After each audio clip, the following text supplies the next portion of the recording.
Let us open our Bible in 1 Timothy chapter 4, verses 7 and 8.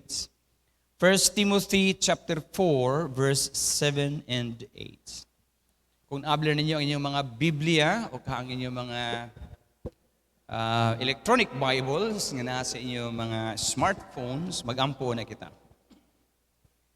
Dalaygon ikaw, O Diyos, sa walay katapusan. Daghang salamat sa kagawasan nga mong naangkon niining adlaw. Lord, we humbly submit our lives before you. Speak to us through your words, and as we listen and receive the preaching of your words today, enlighten our hearts and minds to understanding so that the message that we are going to take or receive, O Lord, shall we be able to apply this in our daily Christian walk.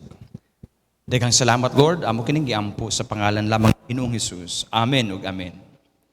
1 Timothy chapter 4 verses 7 and 8.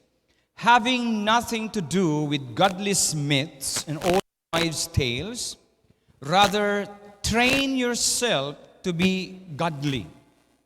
For physical training is of some value, but godliness has value for all things, holding promise for both the present life and the life to come.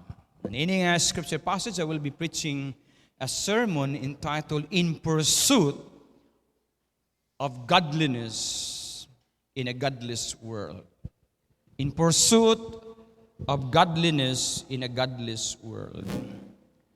I presume nga ang matagos sa kanato in one way or the other is in pursuit of something we thought worth it. Mao ni akong presumption. Kay mura og basic igay na siya nga ang tanang tao adunay gyud mga pagpangandoy, moy adunay butang yang ginatan-aw, gibubuan sa iyang kusog, gibubuan sa iyang panahon, gibubuan sa iyang tanan. Kay nagunahuna kang worth it kana siya. Hoping it's really worth it before God. Sa atong panahon karon nga nag-angat ng election, ako personally nag-admire ko of those individual who really dare to pursue in position sa godly, in a government office in the name of public service. No, naka-admire ko sa ila, maisugon sila, mid-dare sila nga mo-pursue sa position, unsa man niya position sa government office nga in the name of public service. Kamo, wala ba mo hunahuna nga mudagan sa pagkapolitiko? Ang ako na ikasulti nga only God knows the very intent of their hearts. Niini nga mga tao nga ni-pursue ni ana nga desired niya nga position in government office. Pero dili ta mo awhagon sa pagdagan sa pagkapolitiko, pero ang akong awhag karon sa inyo niini nga mga butang unsa may imong gi-pursue sa imong kinabuhi niini nga panahon karon. What are you pursuing in life? Ang uban wala pa ana maghunahuna, ang ila lang ang makakaon lang. Pero ang uban ani-ana nga panlantaw.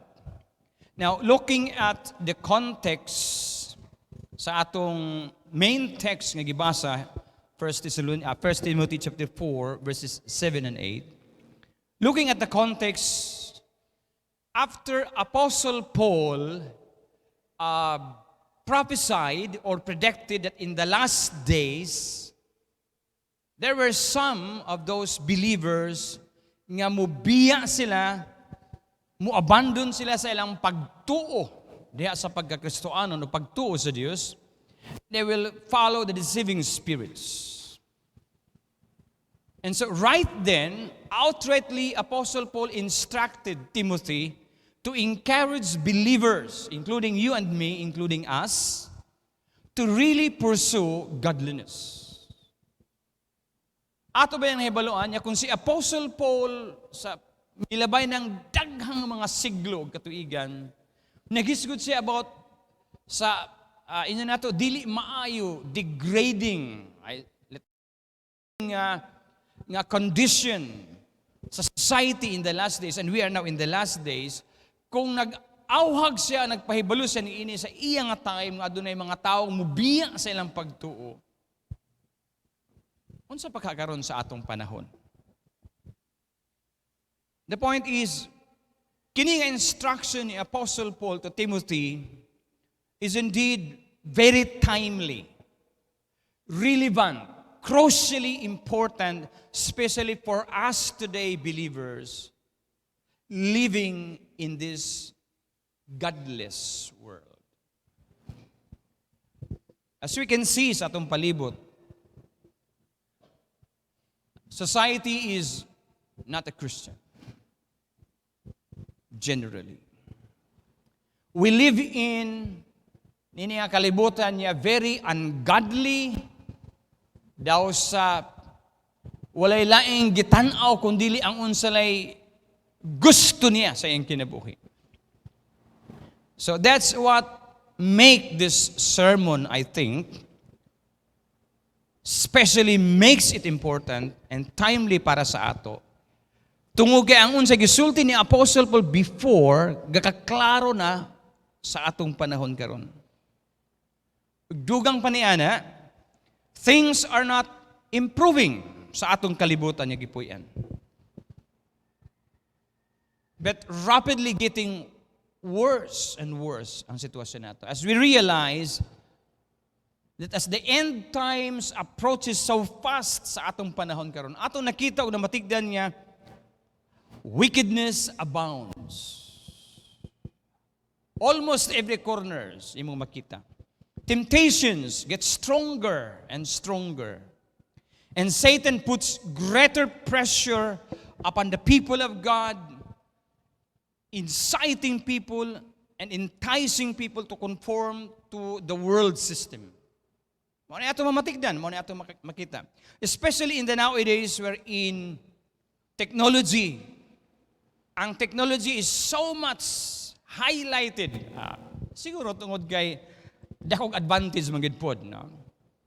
And so considering the high technology in the nowadays, ato makita nga ang hiyawa grabe ka madasigon nga miatake, especially against sa mga children o sa mga young people through misuse and abuse of technologies.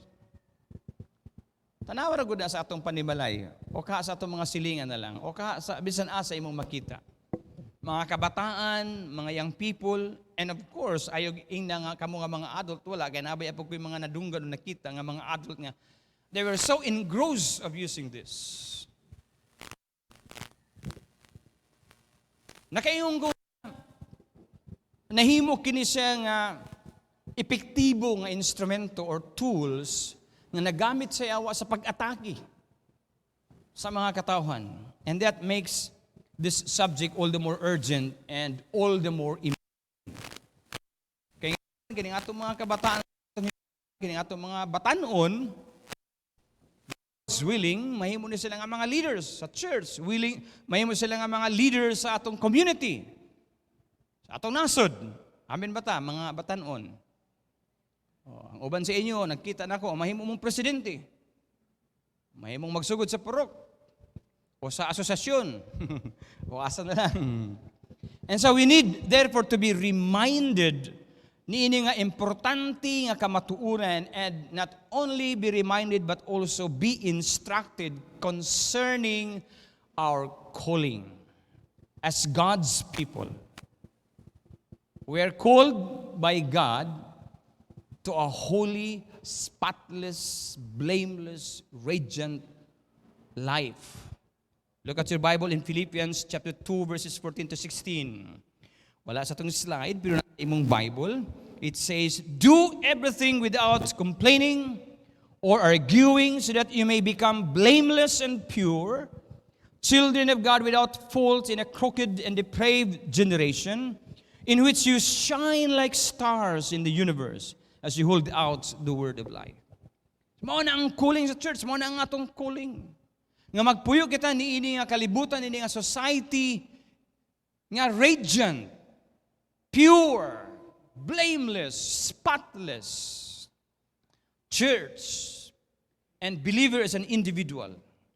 And so whether you are a conscientious parent or a zealous church worker or a dynamic spokesman for a successful business entrepreneur or a talented Christian leader or just a simple believer in Christ, nga naglakaw nini nga panahon, igsoon ko diyan Kristo, our privilege and duty as believers in Christ is to pursue and practice godliness. Maamin ba taniya na mga igsoon ko? Pagka Diyos nun, walay laing mas taas nga angay ang kunon o kabuuton sa Kristoanon, kundili ang pagka Diyos nun. There is no greater pursuit for us Christians, believers in Christ, than to pursue godliness. Now, when we pursue godliness, kung ang pagka-Diyos nun mo ay atong ginakanunay, ginatanaw, ginahimo ang pagpaningkamot aron nga maangkon nato kini siya, then we demonstrate our fear of God and our honoring Him as our sovereign creator. Ang kanay magong pagka-Diyos nun ba, mao ni ang season sa atong mga sinultian.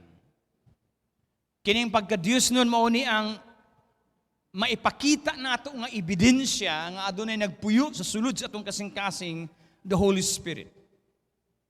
Godliness shows evidence of the working of the indwelling Holy Spirit in us in Ephesians chapter 1 verse 13. Pagka-Diyos nun.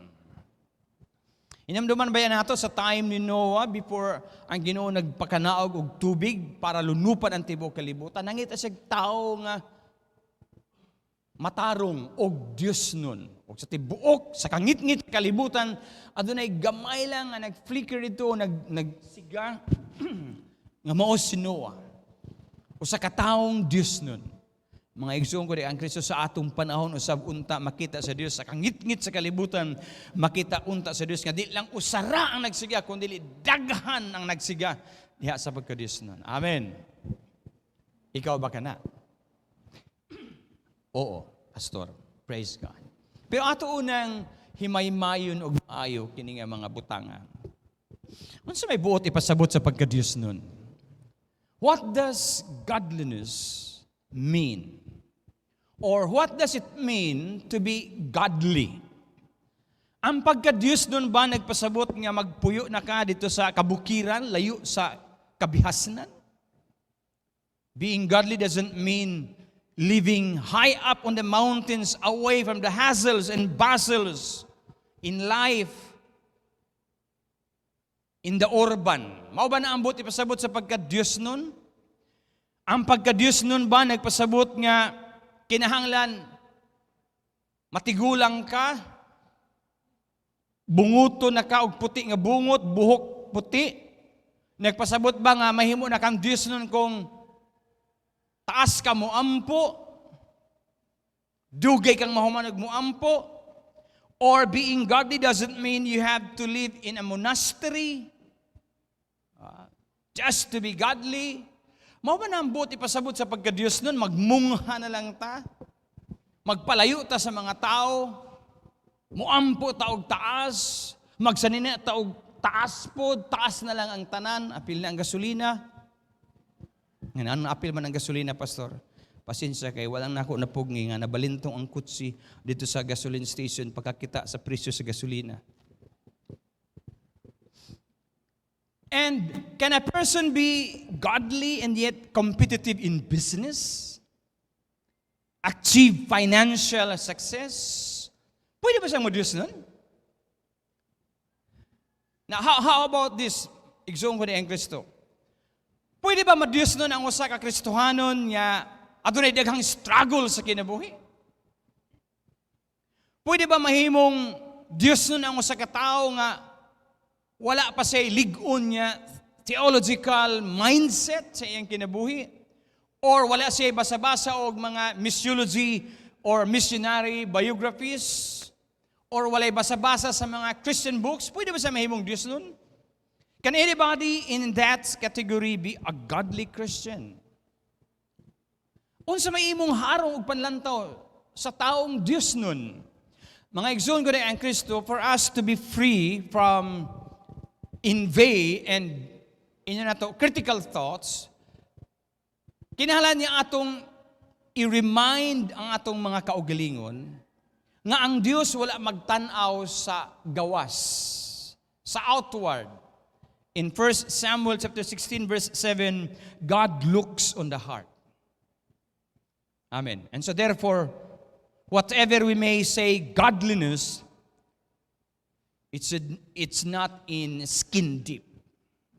Kanang taphaw. Ayaw pagtanawa ang pagkadiyuson nga taphaw ra nga tinanawan, kundili usa kini kalalom nga butang issues kinabuhi. In fact, naghisgot ka na sa attitude, your attitude towards God.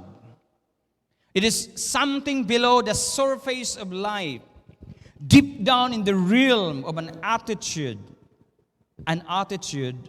toward God Himself. So ang tao di ay, bisan pa kung talented siya, bisan pa kung involved siya sa ministry, sa grabe nga paglambigit sa mga buluhaton sa simbahan, or even successful siya in some aspects sa iyang Christian service, I tell you, mga igsoon ko so is still not, there's always a possibility nga bisan pa kung inana siya, dili siya Diyos nun. So unsa man di ay gid ang pagka-Diyos nun? What does it mean to be godly? Iyon pa ni Jerry Bridges, author sa The Practice of Godliness, he said, to be godly means taking God seriously. So godliness means taking God seriously. Seryoso. Kung may naman nag-alagad ko sa Diyos, seryoso dapat ka na nga pag-alagad sa Diyos. Kung may ka og mituo ka sa Diyos, dapat seryoso ka na nga pagtuo sa Diyos. Godliness means taking God seriously. Ang heartbeat sa usa ka taong Diyos nun, kanunay kining nagpangandoy sa pagrespeto o pag-river sa God, or pagrespeto o pagtagad o pagkahadlok o pagkataha sa Diyos o sa mga butang nga iya sa Diyos. Wala kini nagpasabot nga mahimo na kang seryoso all the time. Wala nagpasabot nga ang imong pagkatawa dapat anak na lang. Dili nga waldas, no? Wala nagpasabot nga no? Wala nagpasabot nga seryoso nagig ka sa imong paghunahuna permanente. But you can still enjoy life because you enjoy the Creator of life. A godly person can enjoy life. Tanawa ra gud na kadtong mga sayop nga mga misconceptions sa godliness nga nagpuyo sila sa bukid, nagpalayo sila sa mga tao kay gusto sila mahimong Dios nun, nga tungod niya na makayon kang amurag way kalipay maning mga tawhana. Kay tuara na tuwa sa hilit na. So ambot na kung ipasabot nga bisan pa kung naakas taliwala sa syudad, you can still be godly and enjoy life because you enjoy the Creator of life. Pero dapat masabtan lagi una natin kung unsa ba kining pagka Dios nun. So ang pagka Dios nun naghisgot sa pag-ila sa Dios sa seryosong pagi, sa tinud-anay nga pag-ila sa Dios. If you read 1 Corinthians chapter 10, imo makita nga there is an account in the Old Testament used by Apostle Paul as an illustration to show us a kind of people who failed to take God seriously. O kini nga mga tao mao ang ancient Hebrews who had escaped from slavery and punishment of Egyptian rule. Atong may baloan kadtong mga Hudiyo sa time ni Moses. Sa illustration sa 1 Corinthians chapter 10, or as an illustration, ng gihatag ni Apostle Paul, iyang gipakita, gi-flashback niya sa ato, ang unsay nahitabo nini nga mga tawhana. They were chosen by God. They were God's people.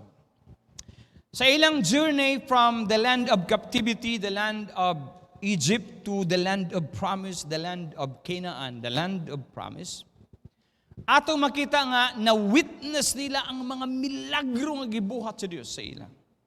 Una na lang katong napulo ka mga plagues. Nagsunod pa man ang pag-abli sa dagat nga nakatabok sila. Nga ang kaaway nga misunod aron kuhaon sila pagbalik, nangamatay kay gilumsan sila sa Ginoo didto. These people had everything. Panahon sa buntag hapon, adunay pillar of clouds nga mo cover sa ila sa kainit sa adlaw. Panahon sa gabi, adunay pillar of fire nga mo painit sa ila o muhatag sa ila danag sa mangit-ngit nga palibot. Giprovidean sila sa Ginoo og nourishment.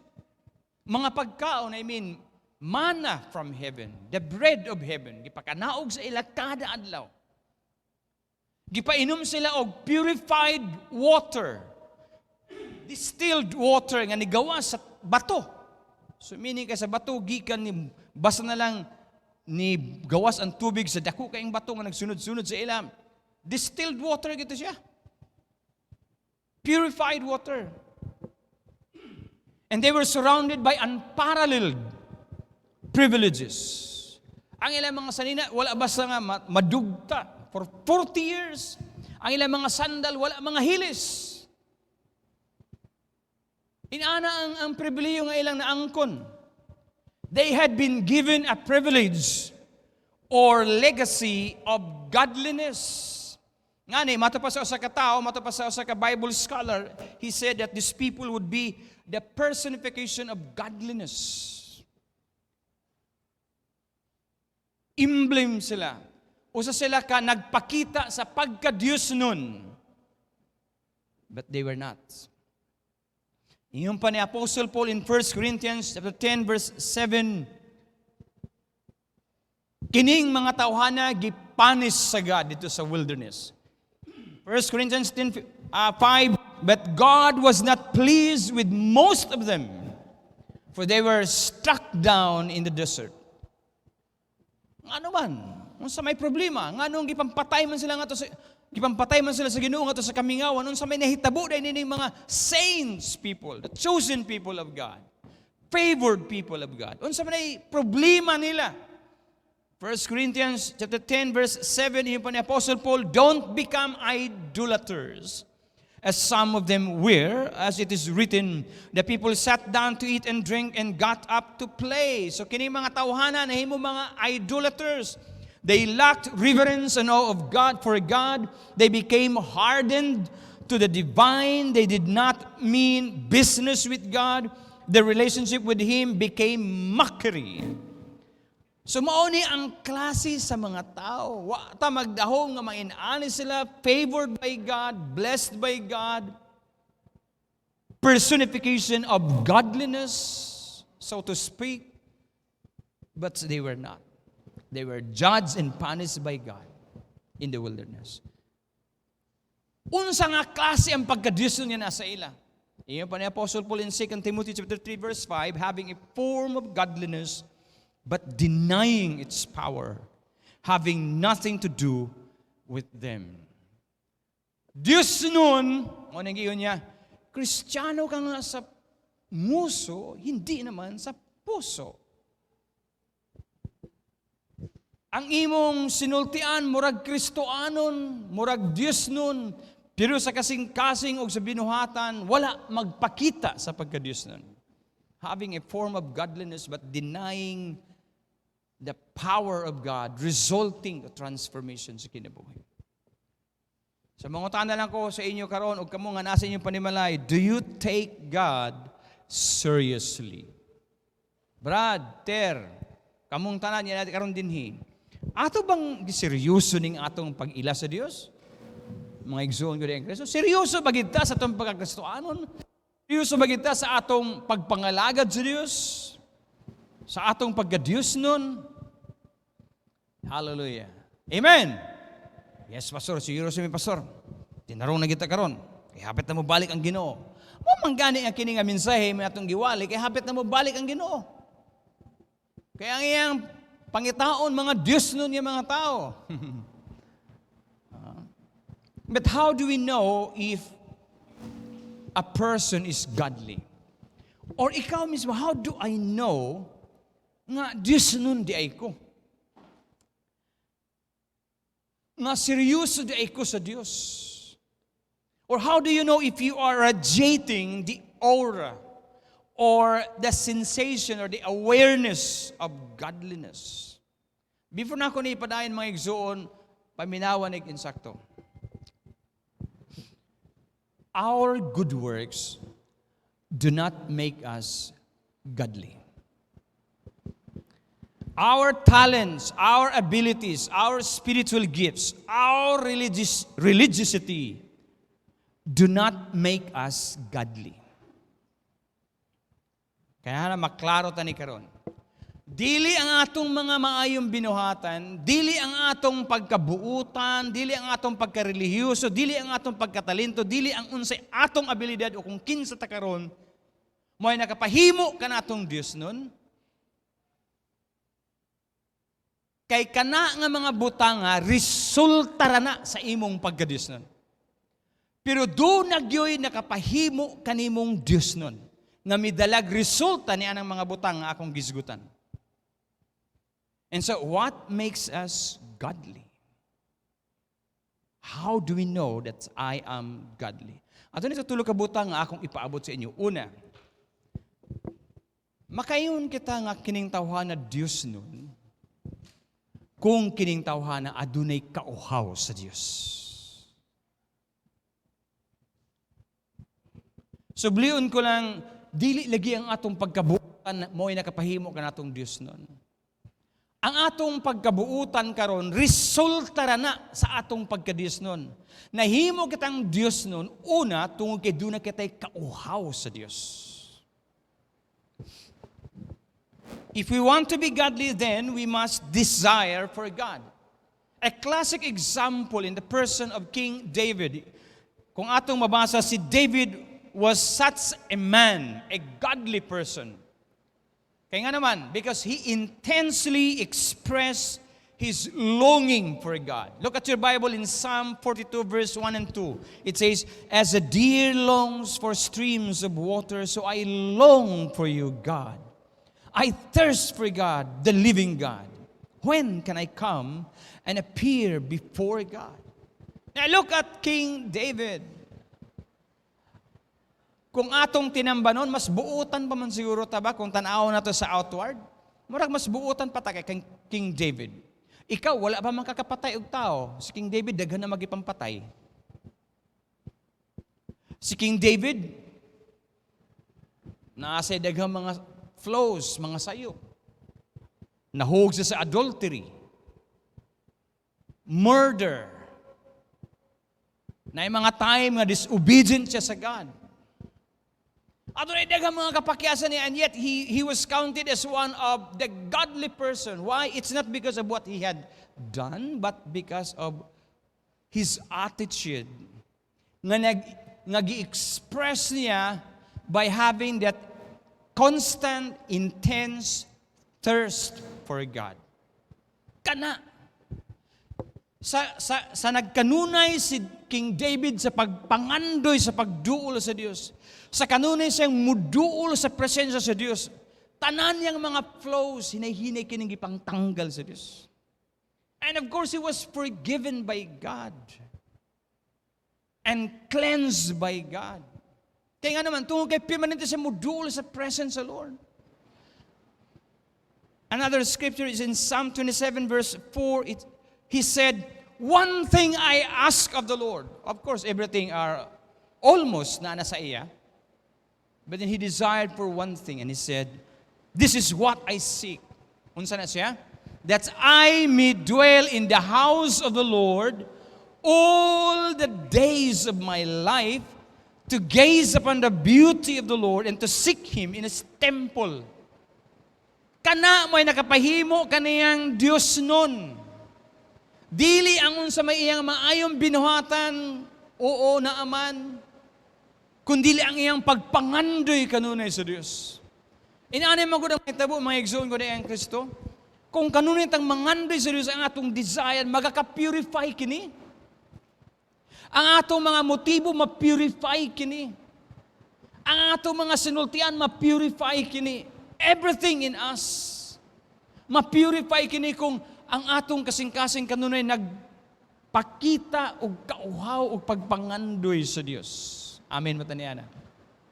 Mga kung unsa may imong mga kapakyasan, unsa may imong mga kaluyahon, i-acknowledge ka na yes before God, pero ayaw pagtuguti nga mo babag ka na sa pag-desire more of God.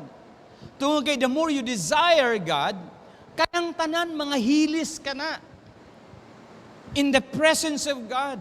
Ug mo hinihining mapurma ang pagka-Dios sa imong kinabuhi nga tawgon ka ng godly person. Kung kanunay kang naa sa Dios, ang Dios muluma sa imong kinabuhi. Hallelujah. Mura ganahan ko atong award. Utuhon ako. Pag naa kay pangandoy sa Dios permanente, muluma ang Dios sa imong kinabuhi. Mahulma siya sa imong huna-huna kasing-kasing pagbati kung kanunay nimo siyang panganduyon. And so the psalmist wanted to see the face of God entering into His fellowship and presence. It was the heartbeat of King David. Ug mao mo na sab kini ang heartbeat sa mga taong Dios nun. Uhaw kanunay sa Dios. Kung gusto ka mo take note niini, slide. The godly person is content in their relationship with God, but never satisfied with the present experience.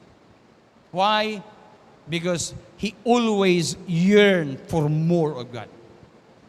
So ang tao nga Diyos nun, kontento siya sa iyang relationship with God.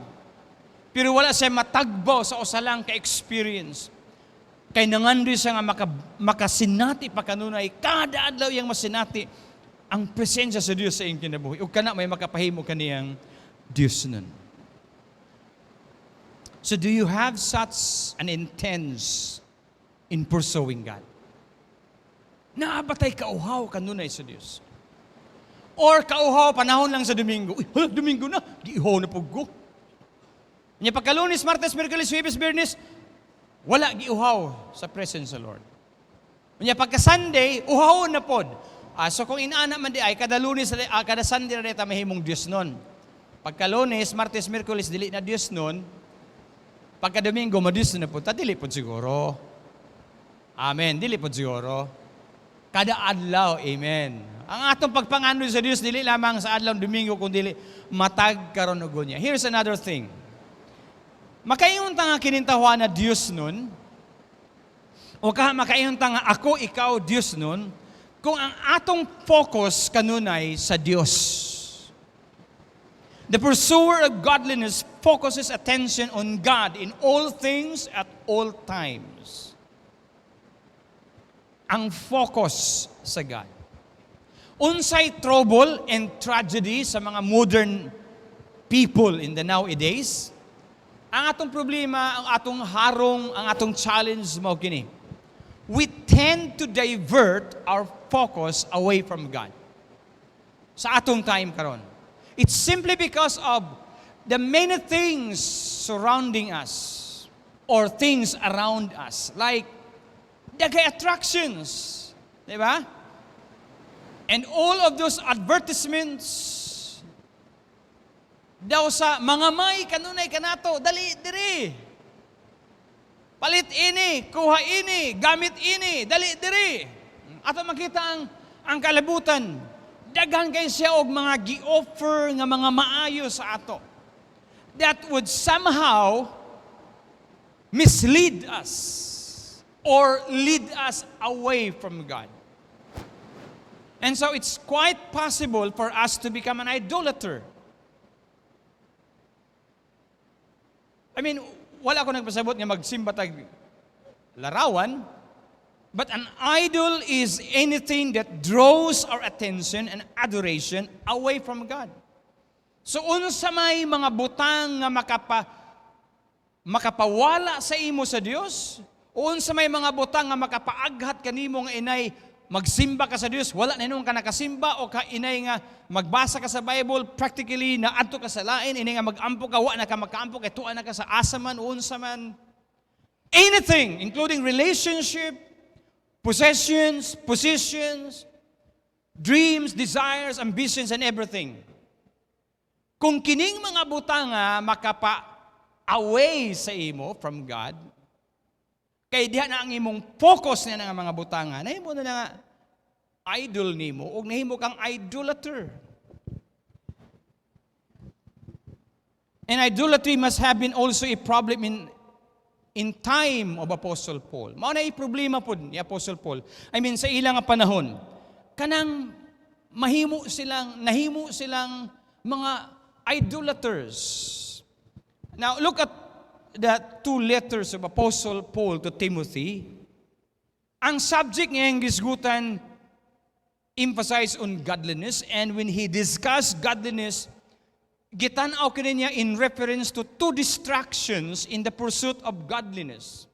Ato ni duha ka butang iyang gisgutan, iyang gitandi, iyang gipakita kang Timoteo nga mao sa itulo ni Timoteo ngadto sa kongregasyon o ngadto sa mga katawan.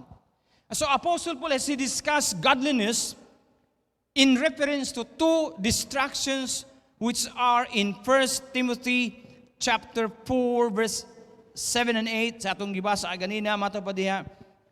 But having nothing to do with irreverent and silly myths, rather train yourself in godliness. Godliness, for the training of the body has a limited benefits, but godliness is beneficial in every way, since it holds promise for the present life and also for the life to come.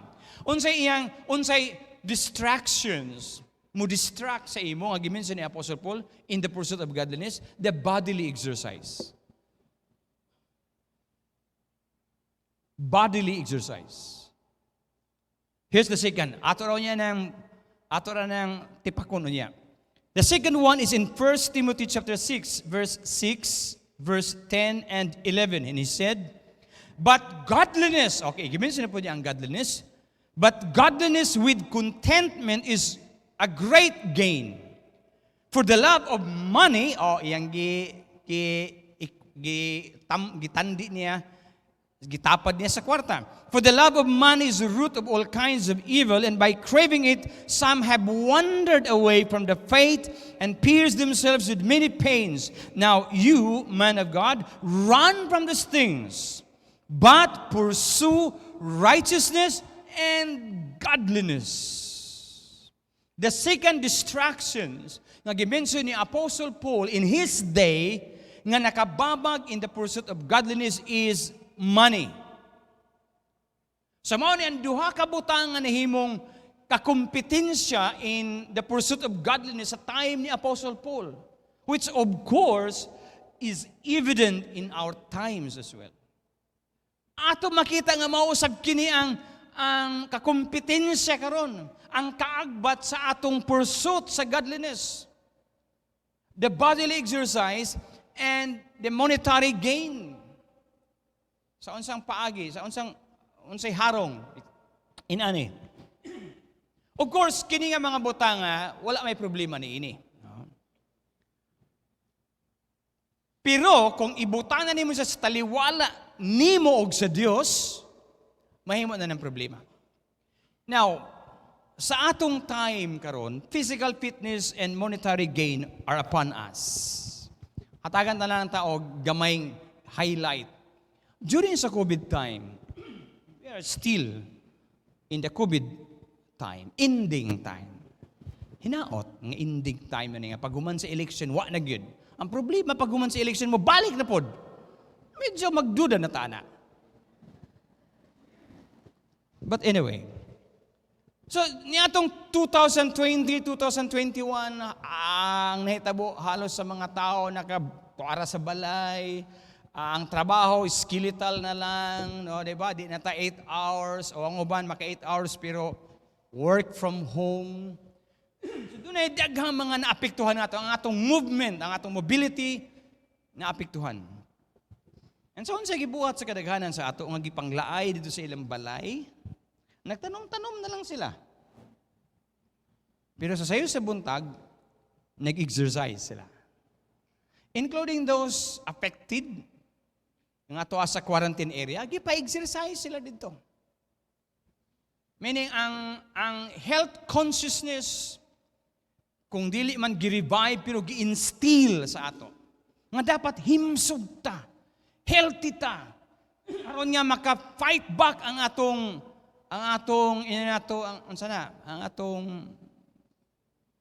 resistensya. Ang atong immune system mapalig-on. So, unsa gibuhat sa kadaghanan? So, nakusog na dayon ang bike rides. Hasa ako, nakapalit kong bike. Primero atong bike, 11,000. Giilisan ni Pastor Rio, 15,000. Kaya gusto niya nga, mugaan. Aghat ba yung niya nga, anay tag 50,000, basi gusto ka, gaan na ikayon ako din ako, walang tayo may mo, ana. So, di ba ang ubano, na? Kasi may mga nanay bike dire. Katong wala nang andoy, baligya ko to sa inyo. 500 lang. Gansi. So grabe, ang health consciousness ni adto nga time, wala may problema og mas maayo mang gani unta nga ipadayon nato na og karon nagpadayon magyapon tas. No, ini kasi sa buntag daghang kamo sugatan nagbike hantod sa gabi dagay nagbike. No, ang uban way mga reflector. Pagputang po mong reflector kay basing madasmagan mo nya ako pa hinuon agad forbid lang. Pagbantay pud mo mga nagbike, jogging sa punta. Ako hangtod karon ga jogging po, work in place. Work in place. Mura mag-work from home pod. Lagi jog in place ba? Anak ko sa balay jogging, 15 to 20 minutes. Jogging, push up, alsa sa barbell. Anak, exercise. Kay gusto pa ko mabuhi dugay-dugay po. Inon sa bapod mo. Gusto pa ko nga mutaas pa nga akong kinabuhi nga dili nag-agot nga sa balatian. Gusto pa ko mahimsog. Gusto pa ko mabuhi 120 years. Pero kung mag-rapture na, di na ako mo sugot nga mag-20 pa ko hulat din eh. Magpa-rapture na ako. So, meaning ang health consciousness, grabe. Dili ba nakamatikod mo niya na? Hantod karon gapaday na siya. And dili lamang ang health consciousness ang naakaroon naglihok sa mga tao. Apil na ang mga, ang monetary gain lagi by way of engaging micro and macro businesses. Look at the online nga business. Kisa may na mga online business diri? Okay, ano lang. Di ba, halos sa mga tao to ang nakatutok sa, nakailan na mo kang Mr. Shopee? Mr. Shopee? Mr. Lazada? Dagan ito, no? Mga dagan mong kuan. So, ang networking, ang business onlining na of course siguro gibuhat ka na siya tungod kay naning kamot po nga makakwarta kay ni atong panahon na lisod kayo ang panapi. Daghay na nga sirado nga mga establishment, business firms, busa walay income, busa naning kamot ang mga tao nga makakwarta. So di-engage sila og mga micro businesses through online business. And so ang mga tao na focus dito, nakamatikod mo, halos kada adlaw sa inyong silingan dunay ayo, tama na, Shopee. Lazada, napay mga panda. No lain-lain na lang amuhan sa inyong mga balay. So nag-order na pug ka. Barato ra man gud. So praise God. Yes, I say praise God. Thank God. Nabuhi ang uban sa ilang mga business pero ang nakapayat lang bagay sa akong experience agoy kay nagpalit man ko og sanina kay ganahan man ko kay kini nga brand kanang naibuaya bitaw. Ganahan may ko anang naibuaya so nakita pagkanindot kaayo ani brother, wow, sinaw. Nako niyo pilang presyo barato ra kita na akong original price 12,000, 20,000 pero kani barato ra, wow. 1,000 lang. Gwapo ni. Tisingan ko ni. Total kung magkaunsa-unsa di kay sakit. Kaya 1,000 naman. Palit, order ko, salamat kay 5 days ra. Ang expected 7 to more days. 5 days ra abot. Ayo! Ano na? Lazada, sir. Check din ko sa kon. Uy, wala na akong giorder kanira. Ato, excited kay ko mo abli. Pero nagbantay ko kay basi mulok sa buaya. Pag-abli na ako, pastilan. Kahilakon ko, nga nakain ko, mas may pagdiyan na lang ko sa daghan di na malito, maapa. Kay ang buaya, pintal ragi spray. Dili katong binurda nga murag nagsiga-siga nga buaya.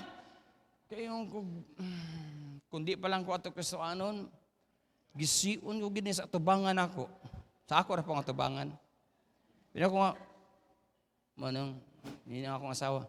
Ginan lagi ka nga di ka magpailad din ha. Ano ko ilad bre ito di man to ilad siguro. Ako, mas may pag nagpalit ka din ha, daghang pa'y mapili ni mo nga, mga nindot. Kaning buaya mong good. Unyara ba, sa pag-abli na ako, sunod-sunod karon sa akong cellphone. Lasada ang mugawas, buaya tanan. Halos kada adlaw, buaya. Nag-inom sila, huna sila, mo palit pa ko. Bahala na. Hindi na kuha ng buaya na nga pintal naman, nag-spray naman na mo na. Kana banggi, kuan lang. Ako mapastilan. Ug di lang kanara. Daghan kong mga napalit. Nga, dili mao sa akong gi-expectar. Pero lagi kung magbagulbol ka, magreklamo ka, nara po di mo ka o ganingon, pila ramang po'y presyo, ana. Mao ba din na ang, mag-expectar ba din ka o urig, nga ang presyo mo, ora man na. So, pila raman na imo presyo mo, ora po di igo sa imo. So, wala tagi ila.